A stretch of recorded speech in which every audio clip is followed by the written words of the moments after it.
തേൻ സിന്ധുതേ വാനത്തിലേക്ക് എല്ലാവർക്കും സ്വാഗതം. തേൻ സിന്ധുതേ വാനത്തിൻ്റെ ഈ ആഴ്ചയിലെ ഗാനം കേട്ടാസ്വദിക്കാൻ നമ്മൾ 63 വർഷം പിറകിലേക്ക് പോവുകയാണ്. ശിവാജി ഗണേശനും ജമിനി ഗണേശനും സാവിത്രിയും അഭിനയിച്ച പാസമലർ എന്ന ചിത്രത്തിലെ ഗാനമാണിത്.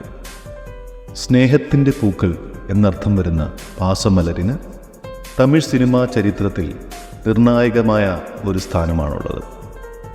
ചിത്രത്തിൻ്റെ കഥ എഴുതിയത് മലയാളിയായ നിർമ്മാതാവ് KP കൊട്ടാരക്കരയാണ്. പ്രശസ്ത നടി സുകുമാരിയുടെ ഭർത്താവായ ഭീംസിംഗ് ആണ് ചിത്രത്തിൻ്റെ സംവിധായകൻ. ദക്ഷിണേന്ത്യൻ ഭാഷകൾക്ക് പുറമെ ഹിന്ദിയിലും ചിത്രങ്ങൾ സംവിധാനം ചെയ്തിട്ടുള്ള ഭീംസിംഗ് മലയാളത്തിൽ നിറകുടം പോലുള്ള ചില ചിത്രങ്ങളും ഒരുക്കിയിട്ടുണ്ട്. പാസമലർ മറ്റു പല ഭാഷകളിലും പുനർനിർമ്മിക്കപ്പെട്ടിട്ടുണ്ട്. ശാന്ത ഒരു ദേവത എന്ന പേരിൽ മലയാളി പ്രേക്ഷകരും ഈ ചിത്രം കണ്ടിരിക്കും. രാജശേഖരനും അയാളുടെ അനിയത്തി രാധയും തമ്മിലുള്ള അസാധാരണ സ്നേഹബന്ധത്തിൻ്റെ കഥ പറയുന്ന പാസമലർ തമിഴ് പ്രേക്ഷകർക്കിടയിൽ ഇന്നും സംസാര വിഷയമാണ്. MS വിശ്വനാഥനും TK രാമമൂർത്തിയും ചേർന്നൊരുക്കിയ ഗാനങ്ങളാകട്ടെ നിത്യഹരിതവും. 1961 ഏറ്റവും മികച്ച രണ്ടാമത്തെ ചിത്രത്തിനുള്ള ദേശീയ അവാർഡ് നേടിയ പാസമലരിലെ ഗാനങ്ങൾ എഴുതിയത് തമിഴിലെ എക്കാലത്തെയും മികച്ച കവി കണ്ണദാസനാണ്. മലർന്നും മലരാത മലർകളെ പോൽ തങ്കൈ ഉറങ്ങുകിറാൾ, വാറായോ തോഴി വാറായോ തുടങ്ങിയ ഗാനങ്ങൾ ഇന്നും തേൻ തുളുമ്പുന്നവ തന്നെ.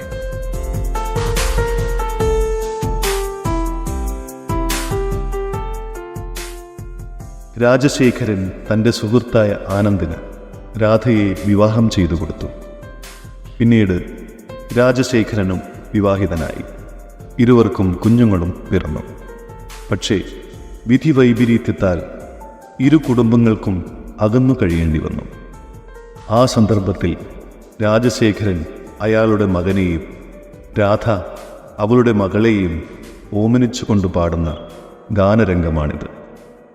ഒരു താരാട്ടായി തുടങ്ങുന്നുവെങ്കിലും ഇതിൽ വിരിയുന്നതും സഹോദര സ്നേഹത്തിൻ്റെ പൂക്കൾ തന്നെ.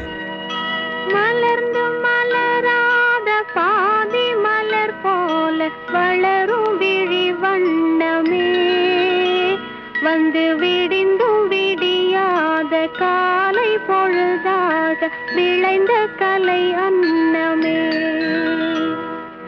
நதியில் விளையாடி கொடியில் தலை சீவி நடந்த இளம் தென்றலே, வளர்பொதிகை மலை தோன்றி மதுரை நகர் கண்டு பொலிந்த தமிழ் மன்றமே.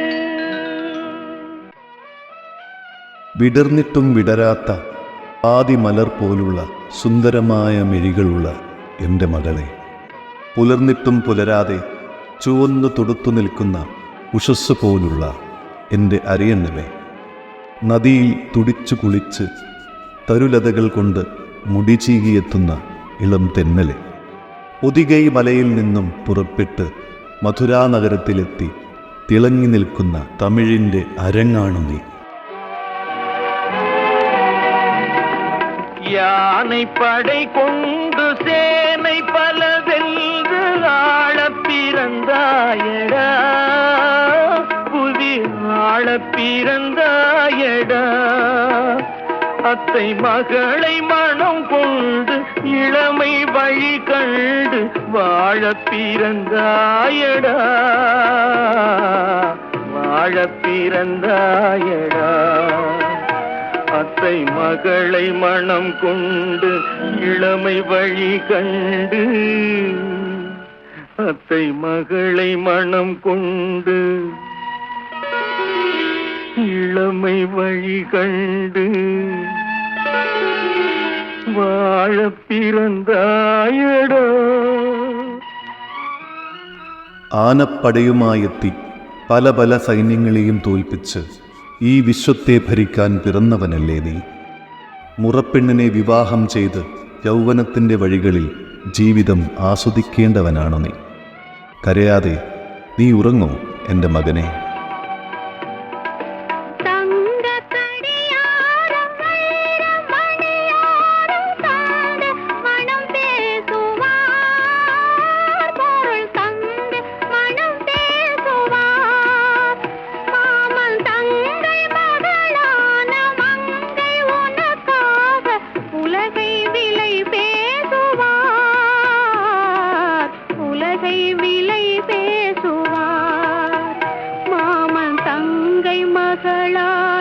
மங்கை உனக்காக மாமன் தங்கை மகளான மங்கை உனக்காக உலகை விலை பேசுவார். സ്വർണത്തിൻ്റെ ഘടികാരവും വജ്രത്തിൻ്റെ അരഞ്ഞാണവും തന്ന് പലരും നിന്നെ പെണ്ണു ചോദിക്കാനെത്തും. എങ്കിലും ഈ ലോകം മുഴുവൻ വിലയായി തന്നാലും എൻ്റെ മകൾക്കു വേണ്ടി ചേട്ടനെ ഞാൻ എന്നും കാത്തിരിക്കും.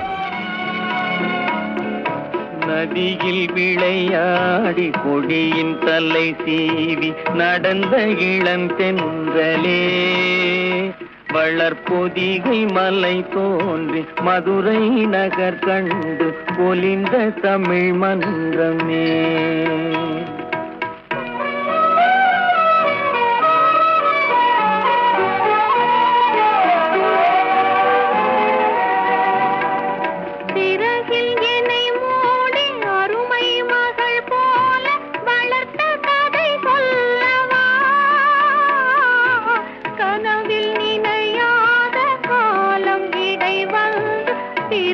கதை சொல்லவா,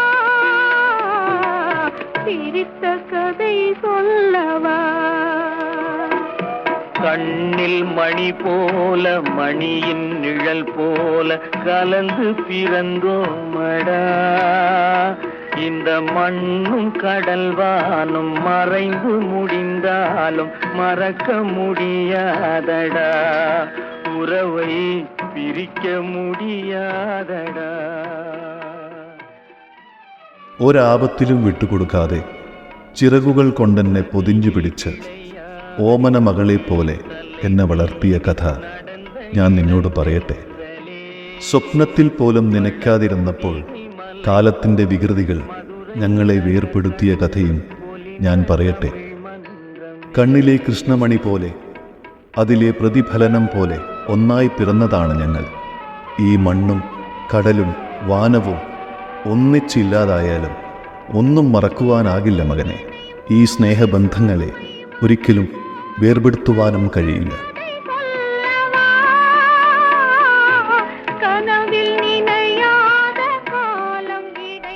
അവരുടെ സ്നേഹബന്ധത്തിൻ്റെ ആഴവും പരപ്പും എത്രയെന്ന് കവി കണ്ണദാസൻ ഇങ്ങനെ വാക്കുകളാൽ വരച്ചിടുമ്പോൾ പാസമലരുകൾ എങ്ങും വിരിഞ്ഞ് സൗരഭം പടർത്തുന്നു. തേൻ ചിന്തു ദീവാനത്തിൻ്റെ 7-ാം അധ്യായം ഇവിടെ പൂർണ്ണമാകുന്നു. അടുത്തയാഴ്ച മറ്റൊരു ഗാനവുമായി എത്താം. மீண்டும் சந்திக்கும் வரை வணக்கம். மறக்க முடியாதடா, உறவை பிரிக்க முடியாதடா.